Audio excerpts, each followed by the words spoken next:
Assalamualaikum warahmatullahi wabarakatuh.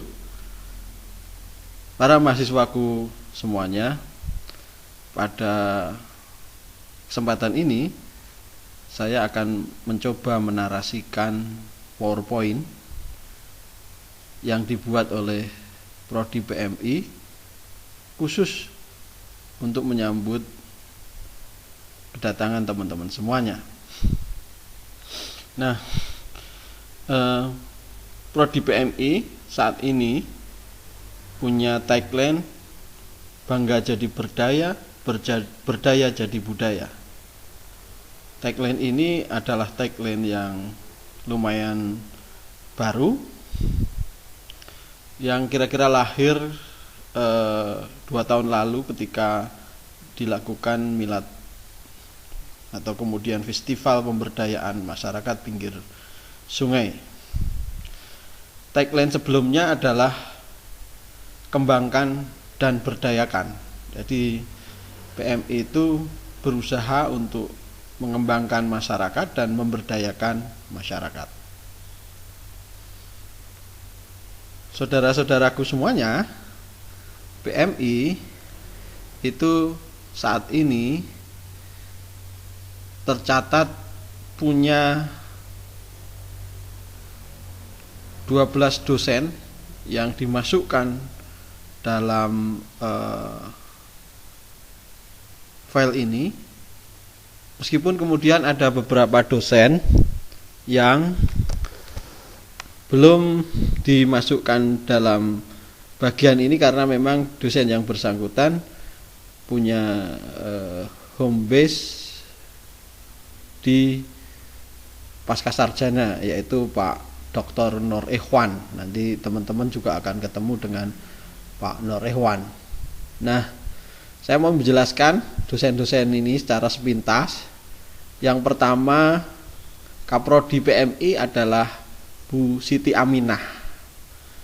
Bu Siti Aminah ini lulusan PMI, Prodi PMI UIN Sunan Kalijaga, yang kemudian punya banyak kerjaan pemberdayaan masyarakat, khususnya terkait dengan TBM, Taman Bacaan Masyarakat, dan juga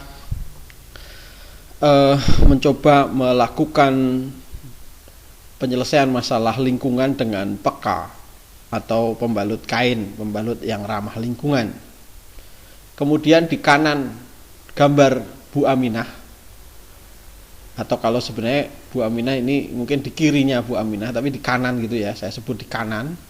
Ini adalah Pak Suyanto. Pak Suyanto itu adalah sekretaris Prodi PMI. Beliau punya konsen di bidang kewirausahaan sosial sebenarnya dulu. Dia ahli di bidang koperasi juga. Kemudian di sebelah kanannya ini Fajar.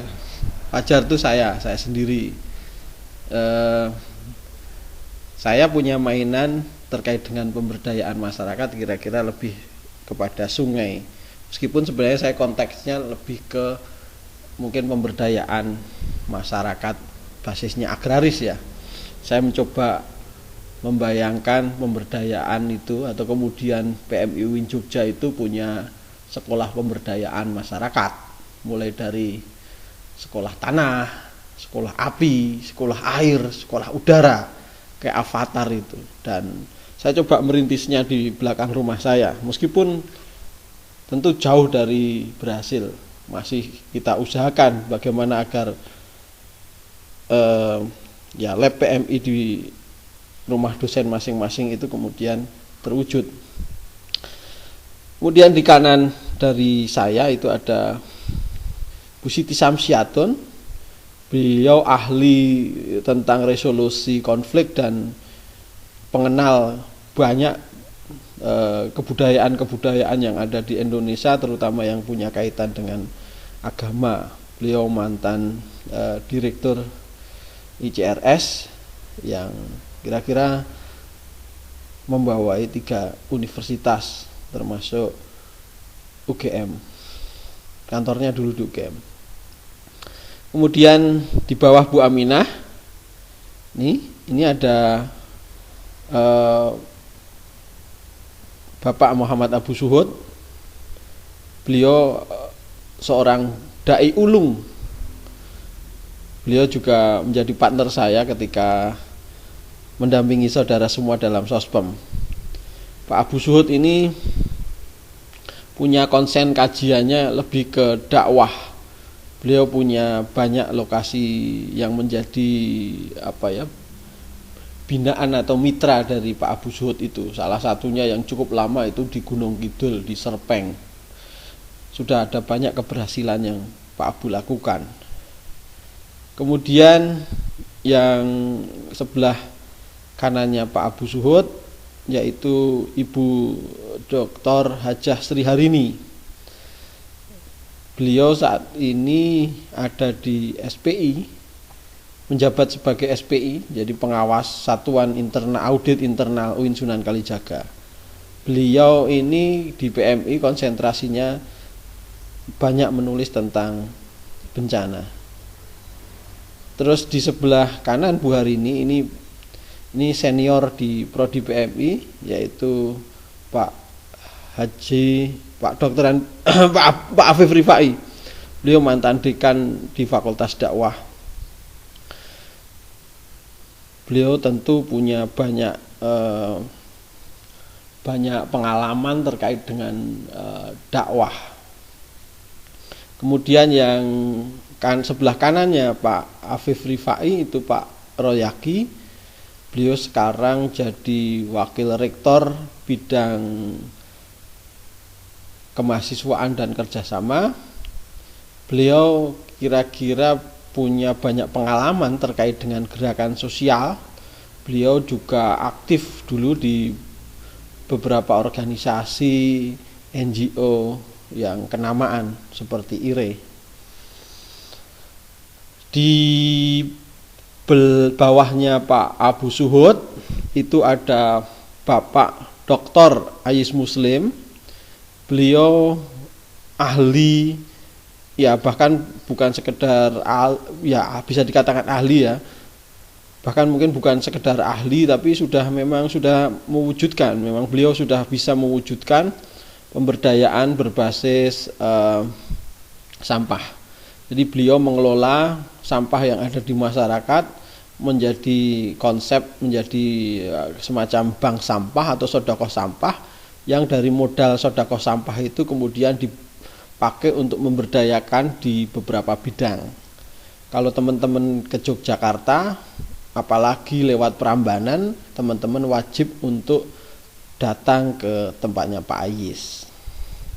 Kemudian di sebelah kanannya ini Mbak Betty Nurhayati.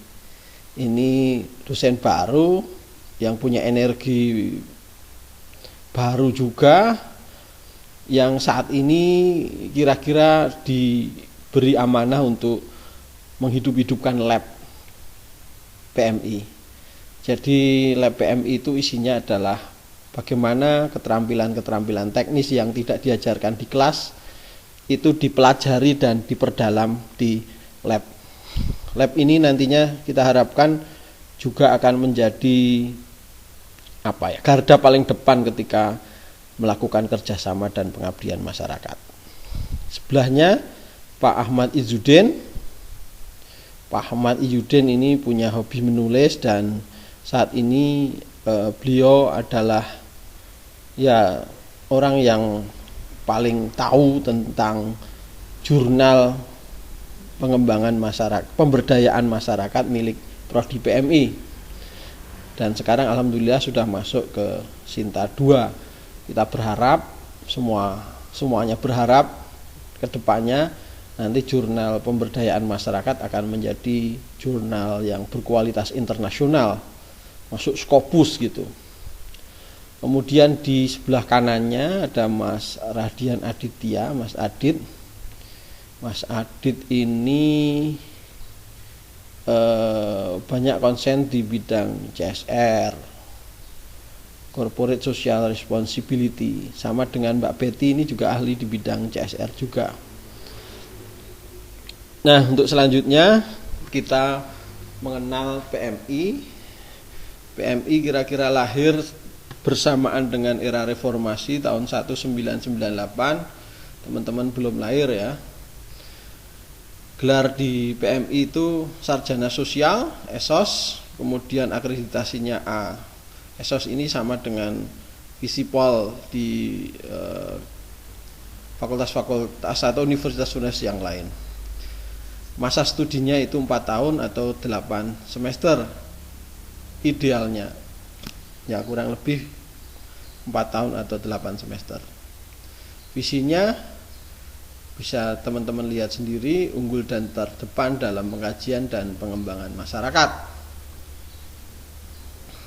Unggul itu artinya ya dari dalam PMI itu punya kelebihan-kelebihan. Sedangkan terdepan itu kira-kira ada satu kajian yang membedakan PMI di Yogyakarta dengan PMI yang lain. Ya, kompetensi menghasilkan seorang pengembang masyarakat ya. Pengembang masyarakat yang kalau teman-teman di prodi itu melakukan pemetaan kira-kira ada 5 kompetensi ini. Nah, itu tadi sejarah dari prodi PMI. Sekarang terkait dengan ya keakademikan ya. Keakademikan soal perkuliahan. Perkuliahan semester depan itu daring, satu prodi dalam satu semester dengan jumlah SKS 2 atau 3 itu 14 kali pertemuan. Kalau 4 SKS itu sebenarnya waktunya adalah seminggu 2 kali, jadi 28 pertemuan. Tapi sebenarnya di masa daring ini mungkin perlu penyesuaian. Kemudian mata kuliah yang ada di PMI itu ada cukup banyak, baik itu mata kuliah teoritis, aspek yang kemudian pengetahuan, dan aspek yang mengarah pada skill atau keterampilan. Jadi soal sikap, sebenarnya sikap kalau kemudian kita petakan aspeknya adalah sikap, kemudian keterampilan umum, keterampilan khusus, dan kemudian ada aspek pengetahuan, knowledge. Nah, untuk lulus di jurusan PMI atau secara umum adalah lulus S1 itu minimal teman-teman harus menyelesaikan 144 SKS. Kira-kira 57 mata kuliah mungkin ya. Nanti bisa kita lihat, kita diskusikan. Kemudian klaster mata kuliah ada wajib, ada pilihan. Wajib itu ya harus diambil, pilihan itu ya nanti tidak harus diambil. Teman-teman memilih beberapa mata kuliah yang teman-teman kira-kira akan masuk konsentrasi yang mana. Nah, nanti akan ada mekanisme evaluasi semester berapa ya, semester 3 kalau tidak salah itu teman-teman sudah mencapai SKS yang dibutuhkan atau belum. Kalau belum maka dikasih peringatan. Kalau SKS teman-teman itu jelek atau IPK teman-teman jelek, nanti untuk membayar SPP saja harus ketemu dengan wakil dekan bidang akademik dan juga kaprodi. Jadi jangan sampai IP-nya jelek. Kemudian setiap awal perkuliahan ini sebenarnya tidak untuk mahasiswa semester 1 dan semester 2, karena semester 1 dan semester 2 itu diisikan oleh petugas atau namanya adalah paket, masih paket. Sedangkan semester 3, 4 dan seterusnya nanti berdasarkan IPK, kapasitas otak gitu ya bahasanya, kapasitas otak teman-teman. Kalau IP-nya bagus ya berarti berhak untuk mendapatkan SKS yang banyak. Sebenarnya nggak susah karena IP 3 itu sudah dapat 24 SKS. IP 2,5 ke atas sampai 2,99 itu 22 SKS. Teman-teman, ini soal cuti ini masih perdebatan ya, karena kalau dulu teman-teman kalau tidak membayar SPP itu otomatis dianggap cuti, dan ketika dianggap cuti maka masa studinya itu tidak dihitung. Tapi sekarang ada wacana pokoknya teman-teman harus lulus 7 tahun. Lebih dari 7 tahun Anda di DO. Anda mau cuti atau tidak itu nggak diperhitungkan. Begitu kira-kira yang kemarin ada surat edarannya itu. Meskipun kemudian banyak orang juga mempertanyakan surat itu, tapi kira-kira ya jangan berpikir lulus 7 tahun, tapi kalau bisa ya luluslah 4 tahun, itu ideal. 4 tahun kurang sedikit lah gitu. 3 tahun 7 bulan itu ideal saya pikir. Ya prinsip-prinsip penilaian saya pikir penilaian di perkuliahan itu berdasarkan kontrak, nanti ada skema, kemudian ada ketentuan-ketentuannya, nanti kesepakatan. Kontrak itu kesepakatan antara dosen dan mahasiswa. Ya, kalau teman-teman nanti IP-nya tidak dianggap atau teman-teman merasa tidak puas dengan IP indeks prestasi yang didapatkan dalam satu mata kuliah, maka teman-teman bisa protes. Protesnya ya maksimal 1 minggu setelah nilai keluar, tidak boleh panjang-panjang. Jadi ada mekanisme protes. Tentu ada tahapan protes itu. Jadi ada strukturisasi untuk protes itu. Jadi tidak membuat gaduh, tapi kemudian menyelesaikan masalah tanpa masalah tentunya. Mata kuliah mahasiswa itu harus lulus ya. Lulus itu syaratnya nilainya C ke atas. C itu lulus. C ke atas itu juga dianggap lulus. C ke bawah itu tidak dianggap lulus. Kalau Anda mengulang mata kuliah, maka ya nilai yang dipakai adalah nilai yang paling bagus. Jadi tidak menjadi masalah.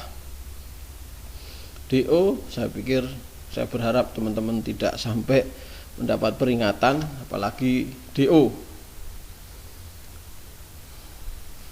Ini PPM, teman-teman kan masuk kurikulum baru.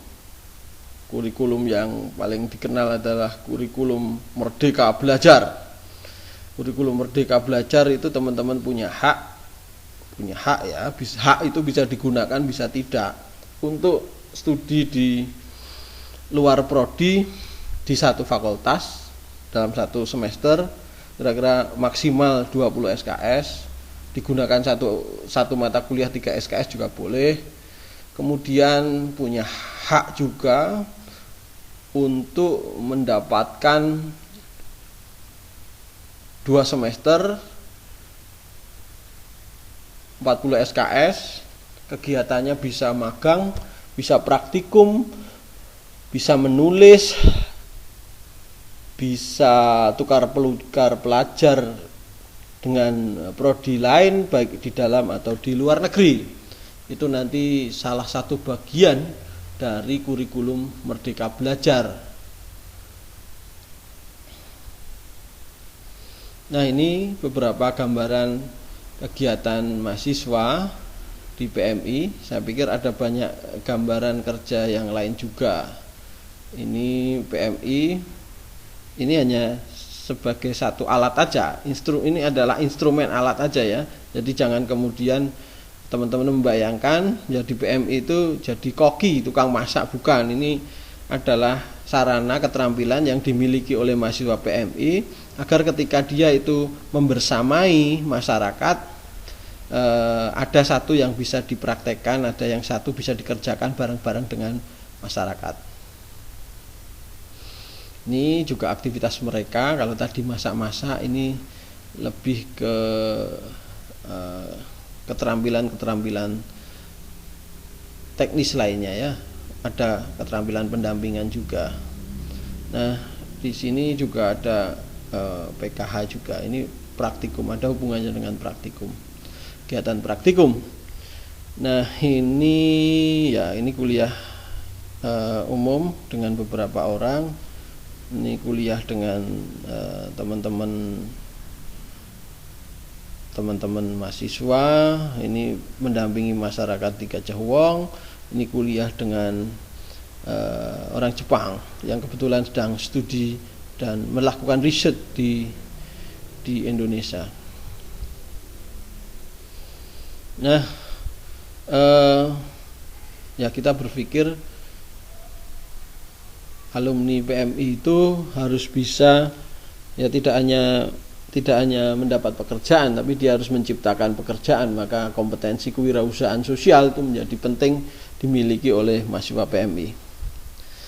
Nah, serapan alumni banyak di Kemensos, di Sakti Peksos, banyak yang jadi dosen, sudah mulai banyak yang bekerja di perusahaan, di bagian CSR, ada di Kementerian Pemuda Olahraga, Kepala Desa, BUMDes, LSM nasional dan internasional, ada yang penyuluh agama di Kementerian Agama, ada yang di Kejaksaan, ada yang di bank juga, ada yang di bank itu sebagai teller, tapi ada juga yang sebagai pendamping program UMKM, ada juga yang sebagai wirausaha sosial ya.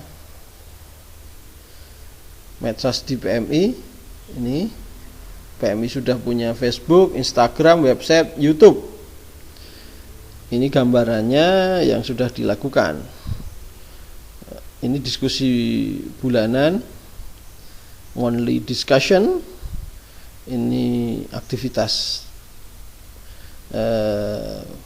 mahasiswa PMI. Ini ini pertemuan-pertemuan PMI dengan ya beberapa stakeholder ya yang ke lab. Mungkin itu yang disampaikan dalam slide ini. Assalamualaikum warahmatullahi wabarakatuh.